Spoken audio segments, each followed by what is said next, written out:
After a near rendezvous with the Chinese-Mongolian border, our party of 5 was soon heading back in what felt like the right direction. Or so we hoped. With little to go by but indiscernible mountains and lakes in the distance, the position of the sun, and the rare sight of other vehicles passing by, we were fairly certain that we were back on the road that would eventually lead to Ulaanbaatar. This truck driver is saying that where we're heading, can't pronounce it, is that way. Which is the opposite of what they're saying. 260 kilometre that way. Alright, their direction's not going to follow. Oh, thank you. For every 100 kilometers that passed, we seemed to lose another car from our original convoy. Our car was running fine. We have a tiny little hole, it's about that big, which is just leaking oil down into the exhaust, which is then catching fire and making lots of smoke. Many good drivers were left stranded with no other option than to abandon their vehicles at a designated drop-off point and pile into an overcrowded minivan to complete the rest of their journey.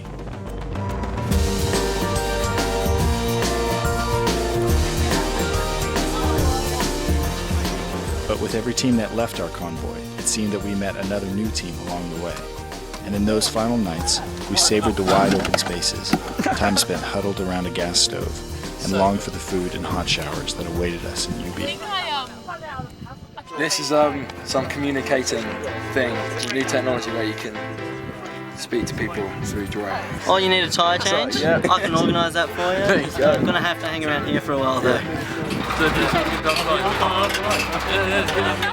It became clear that the Mongol Rally is not only about adventure, but the people we encountered along the way. Strangers that became fast friends solely because of a common destination, always armed with a quality tip to fix up the other's car and a war story from the road. We ran out to the embassy to check the border, this military checkpoint, and they went, yeah, we think it's open, but no one's, no British people have gone through it before. If you've got a smart haircut, oh yeah, and some suits, and a nice car, then we'll be all right. More than just an excuse for adventure and the unpredictability of the unpaved road, the Mongol Rally proved to be a lesson in unexpected encounters and shared experiences.